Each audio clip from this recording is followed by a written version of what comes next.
Alors, bonjour tout le monde et bienvenue à cette période de révision. Maintenant, on va regarder l'intra de hiver 2012. Alors, question numéro 1.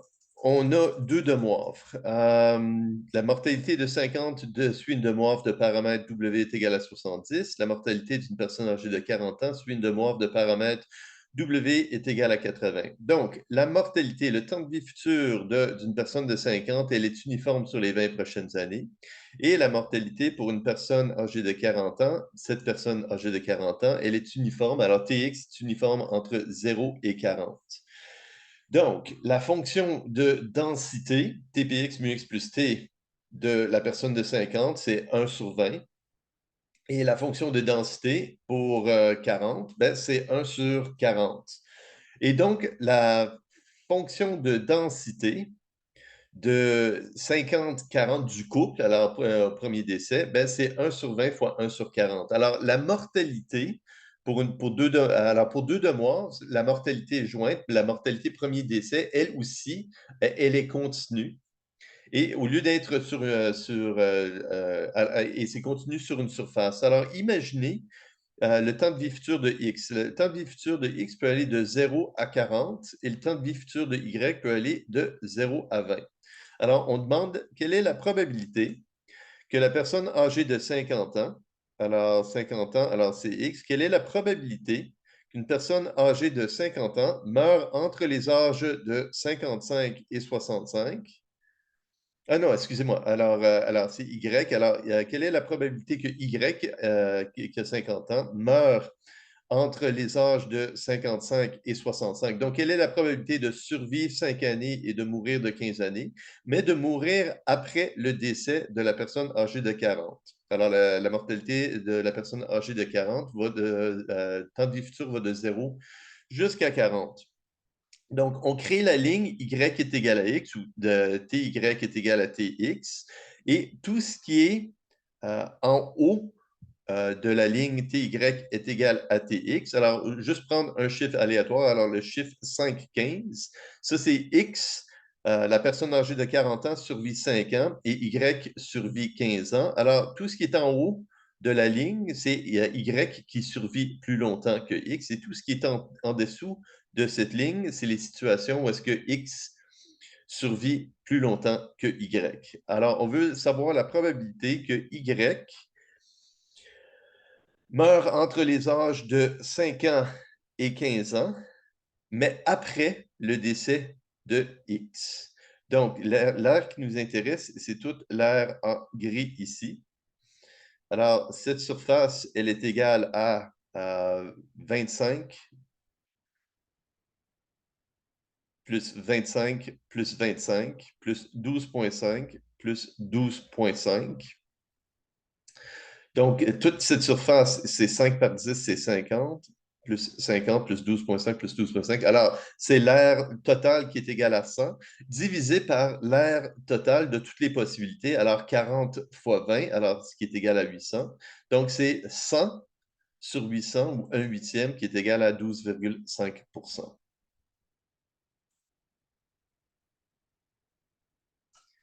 Quelle est la valeur présente actuelle d'une rente de 50 000 au début de chaque an émise aujourd'hui à une personne de 60 ans si la rente elle est garantie 10 ans et réversible 60 au conjoint? Le conjoint est âgé de 50 ans aujourd'hui. La mortalité suit l'Illustrative Life Table à 6 Alors, quoi qu'arrive, on a une rente qui est garantie pendant 10 ans. Alors, on a une rente garantie qui est pendant 10 ans. Et par la suite, tant et aussi longtemps que X est en vie, alors X étant âgé de 60 ans, alors on a 50 000. Donc, c'est égal à une rente garantie 10 ans plus une rente différée et viagère de 50 000. Alors, la rente garantie, c'est la rente certaine. Alors, une rente certaine en début de période pendant 10 périodes, plus une rente différée 10 années. Donc, à 70 ans, si la personne, elle est toujours en vie, il va recevoir une rente annuelle de 50 000 Alors, cette valeur est à 70, on va ramener ça au temps t est égal à 0. Donc, cette rente, elle est garantie 60 au conjoint. Donc, dans le cas du conjoint, pendant les 10 premières années, on a 50 000 qui est garanti. Par la suite, on a une rente de 30 000 qui serait payée au conjoint dans 10 ans. donc à l'âge de 60 ans. À l'âge de 60 ans, il y a une rente de 30 000 qui est payable.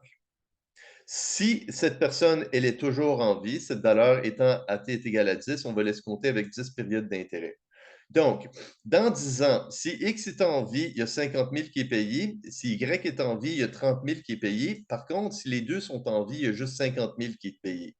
Donc, on va enlever 30 000 de rente excédentaire tant et aussi longtemps que les deux sont en vie. Donc, si dans 10 ans, les deux sont en vie, on va soustraire une rente négative de 30 000 si les deux sont toujours en vie. Et ça, cette valeur étant à t est égal à 10, on va l'escompter pendant 10 périodes.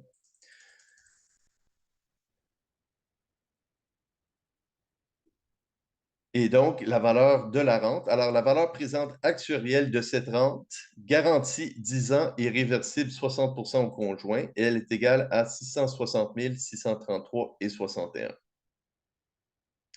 Alors, le Illustrative Life Table a les facteurs de rente à tout âge pour X et Y et un facteur de rente pour un couple qui est âgé de X et X ou de X et X plus 10.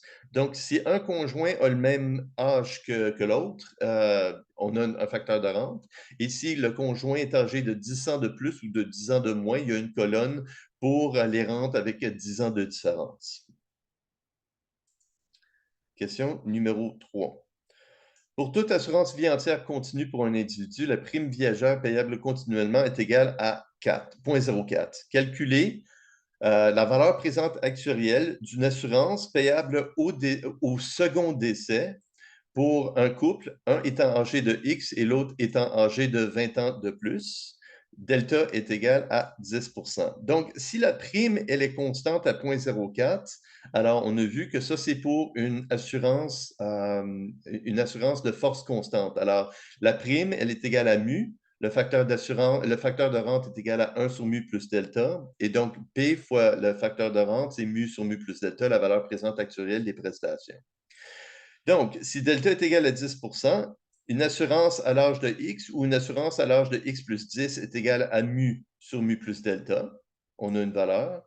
Et une assurance qui paye 1 au premier décès est égale à mu du couple divisé par mu du couple divisé par delta. Et le mu du couple est égal à mu x plus mu y. Alors, les deux, alors, vu que c'est une force constante de 0,04, mu du couple est égal à 0,04 plus 0,04, donc 0,08.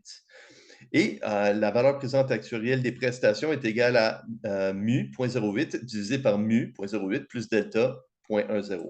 Donc, c'est égal à 0,08 sur 0,18. Donc, la valeur présente actuarielle d'une assurance qui paye 1 au premier décès est égale à 0,44. Et donc, la valeur présente actuarielle, alors, une assurance émise à X plus une assurance émise à Y est équivalente à la valeur d'une assurance qui paye au premier décès de X et Y plus une assurance qui paye au deuxième décès de X et Y. Donc, on veut savoir quelle est la valeur présente de cette assurance au deuxième décès. Donc, c'est égal, alors, une assurance premier décès plus une assurance deuxième décès est égal à une assurance à X plus une assurance à Y. Donc, on a la valeur des assurances à X et à Y. On a la valeur de l'assurance premier décès. Donc, premier décès plus une assurance deuxième décès est égal à l'assurance à X plus l'assurance à Y. Et en conséquence, on isole la valeur présente actuarielle d'une assurance qui paye au second décès, au moment du second décès de X et de Y, Y étant âgé de 20 ans de plus que X. Question 4. La mortalité suit une demeure de paramètre W est égale à 80. On vous donne que l'espérance de vie d'un couple, alors l'espérance de vie jusqu'au premier décès d'un couple, lui étant âgé de 70, elle étant âgée de X, est égale à 4,47917. Trouver la valeur de X. Alors, l'espérance de vie future, c'est l'intégrale de 0 à l'infini. Alors, ici, c'est l'intégrale de 0 à 10. Alors, vu que c'est une demeure de paramètre 80, c'est alors une personne âgée de 70, selon notre modèle, va être décédée dans les 10 prochaines années. Donc, on va faire l'intégrale de 0 à 10 de TPX. TPX est égal à 1 moins T sur 10 fois TPY. Alors, 1 moins T sur 80 moins la valeur de X. J'ai dit TPY, mais je devrais tout simplement... Bon, c'est ça. Alors, l'homme, la femme, et c'est égal, on dit par l'énoncé que c'est égal à 4,47917. Donc, c'est l'intégrale de 0 à 10 de 1 moins t sur 10 fois 1 moins t sur 80 moins x. Si on fait la multiplication des deux, ça donne 1 fois 1 moins t sur 10 fois moins t sur 80 moins x moins t au carré fois 10 fois 80 moins x. Alors, intégré de 0 à 10, qui est égal à t moins t au carré sur 20 moins t au carré sur 3 fois 80 moins x, t au carré sur 2 fois 80 moins x fois t au cube divisé par 3 fois 10 fois 80 moins x. Le tout évalué entre 0 et 10. Et en conséquence, on est capable de... on dit que ça, c'est égal à 4,47917. Et si on isole notre X, ça veut dire que X est âgé de 48 ans.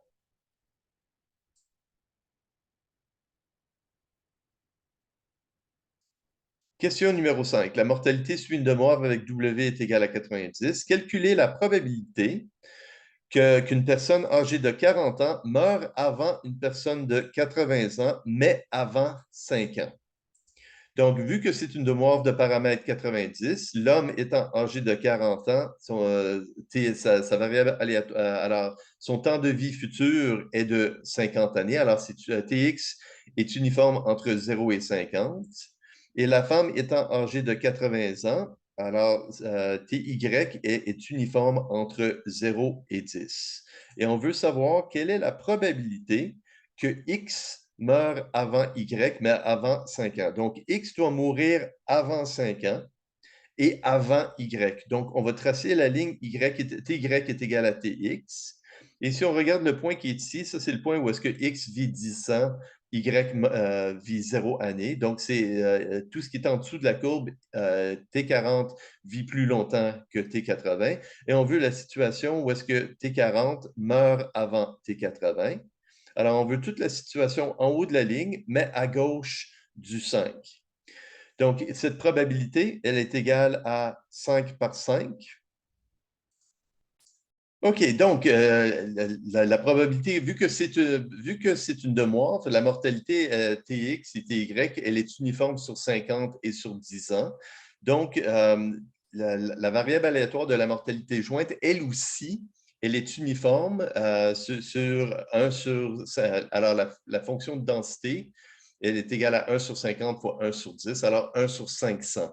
Et donc, la région qui nous intéresse divisée par 500, ben, c'est la probabilité qu'on recherche. Donc, alors c'est 5 par 5, 25, plus 5 par 5 divisé par 2, 12,5. Donc, la probabilité qu'on recherche, c'est 37,5 divisé par 500, 7,5 %.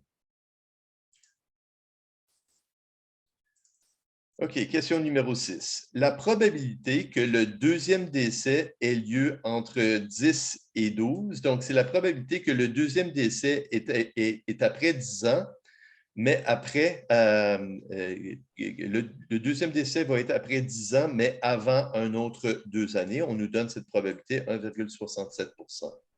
On nous donne la probabilité que X survit 10 ans, on nous donne la probabilité que Y survit 10 ans, et on nous donne la probabilité qu'une personne âgée de 60 ans meurt à l'intérieur de 2 ans.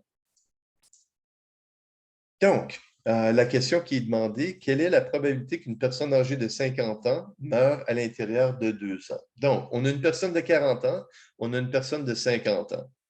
Alors, et on nous dit que le deuxième décès va avoir lieu plus tard que 10 ans et avant 12 ans.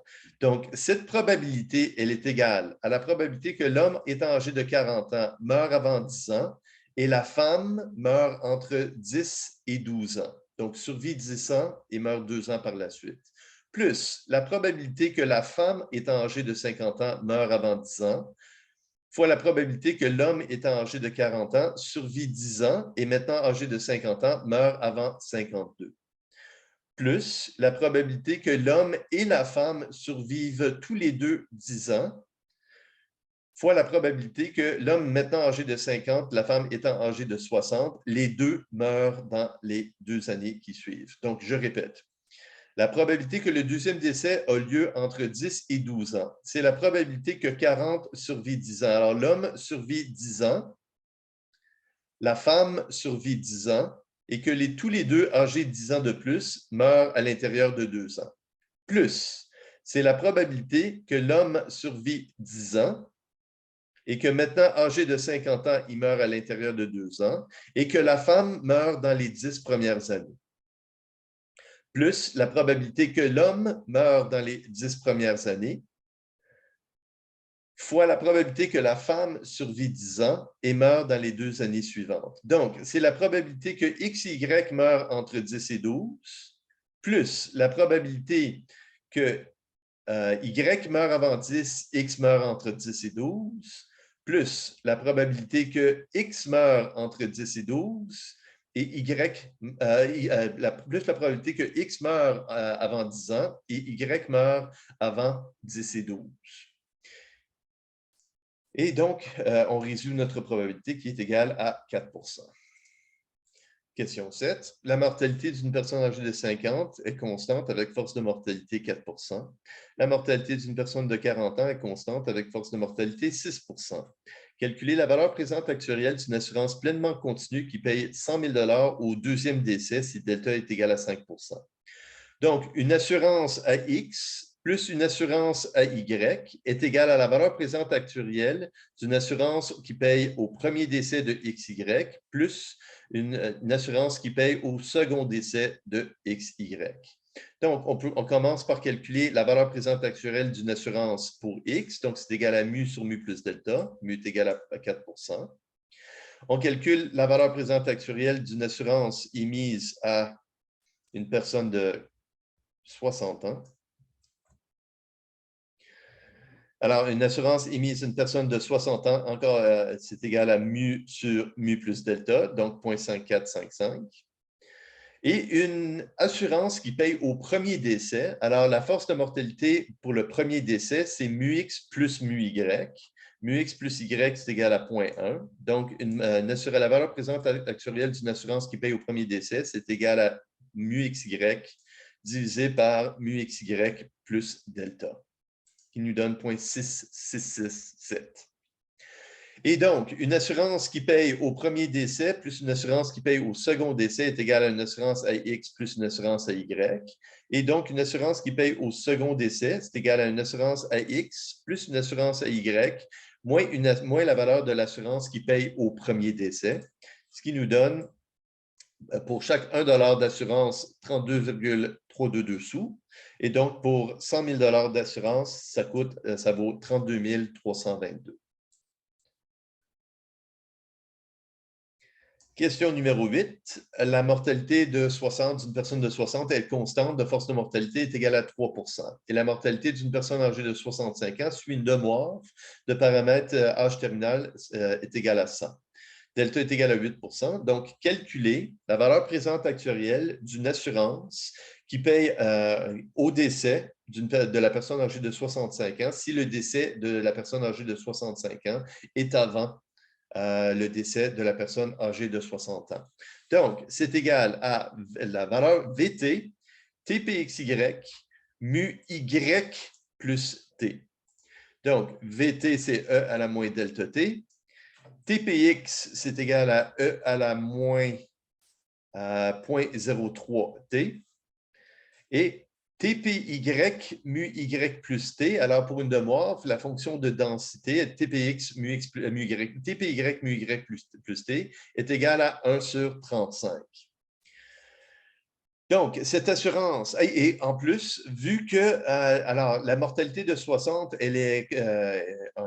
on intègre de 0 à l'infini, mais on paye au décès de la personne de 65 ans, et la personne de 65 ans, le temps de vie futur est uniforme entre 0 et 35.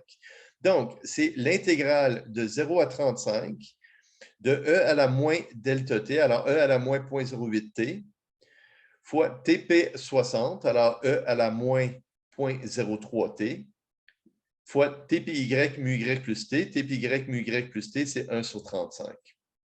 Donc, ça devient l'intégrale de 0 à 35 de VT, qui est E à la moins 0.08T, TP60, qui est E à la moins 0.03T. Donc, c'est égal à l'intégrale de 0 à 35 de E à la moins 0.11T, qui devient E à la moins 0.11T divisé par moins 0.11 et évalué entre 0 et 35, qui est égal à 1 moins E à la moins 0.11 fois 35, divisé par 35 fois 0.11.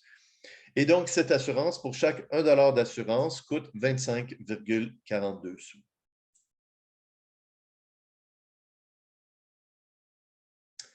Question 9. X et Y sont indépendants. La force de mortalité est constante. Mu X est égal à 6 mu Y est de 7 De combien est réduite l'espérance de vie future du second décès, last survivor, si on ajoute une hypothèse que le choc commun, lambda, est égal à 4 Donc, l'espérance de vie future de X, c'est égal à 1 sur mu X. Alors, 1 divisé par 0.06, donc 16,67 cents. Si on ajoute un choc commun pour X, alors une mort accidentelle, alors mu X avec le choc commun devient 0.10. 1 divisé par 0.10 vaut 10.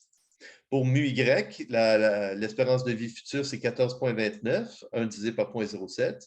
Mais avec le choc commun, c'est 1 divisé par 0.11, donc 9,09.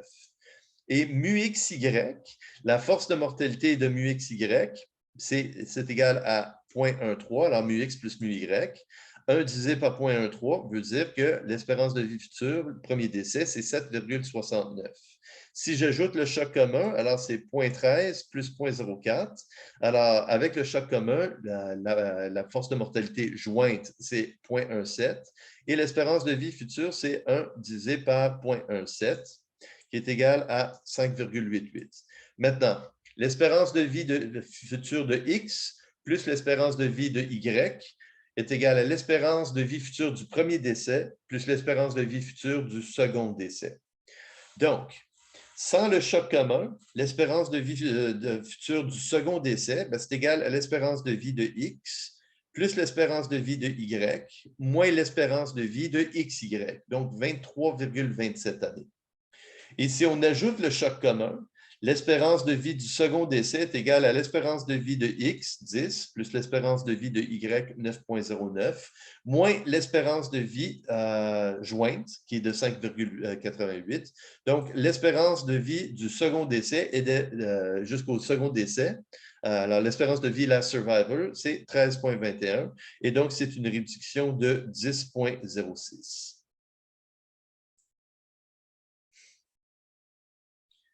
La prime pour une assurance est payable en début de période jusqu'au premier décès. Alors, c'est une rente de P qui est payable jusqu'au premier décès. Les deux sont âgés de 20 ans. Une prestation de 100 000 est versée à la fin du premier décès, alors joint life, plus 50 000 à la fin du second décès. Calculer la prime pour cette assurance si la mortalité suit l'illustrative life table à 6 Donc, une prime qui est payable tant et aussi longtemps que X et Y, les deux étant âgés de 20 ans, sont en vie. Ça, c'est la valeur présente actuelle des primes. Elle est égale à la valeur présente actuelle des prestations. La valeur présente actuelle des prestations, c'est 100 000 qui est payé au premier décès de X et Y, les deux étant âgés de 20 ans, plus 50 000 au second décès de X et Y. Donc, selon le Illustrative Life Table, une rente jusqu'au premier décès de 1 vaut 15,90. Une assurance qui paye au premier décès est égale à 0,0997. Et une assurance qui paye pour une personne qui paye au premier décès est égale à 0,065. Donc, quand on veut savoir quelle est la valeur présente actuelle pour 1 $ d'assurance payable au second décès, c'est égal. Alors, une assurance à une personne de 20 ans plus une assurance à une autre personne de 20 ans est égale à la valeur présente actuelle d'une assurance qui paye au premier décès d'un couple, les deux étant âgés de 20 ans, plus une assurance payable au second décès d'un couple, les deux étant âgés de 20 ans. Donc, une assurance qui paye au second décès est égale à une assurance à X plus une assurance à Y moins une assurance qui paye au premier décès de XY. Et donc, la valeur présente actuelle pour chaque 1 $ d'assurance, c'est 3,059 cents. Donc, une prime multipliée par le facteur de rente est égale à 100 000 fois le facteur d'assurance plus 50 000 fois le facteur d'assurance. On est capable d'isoler notre prime qui est égale à 724,91 $. Et ainsi se termine cet examen.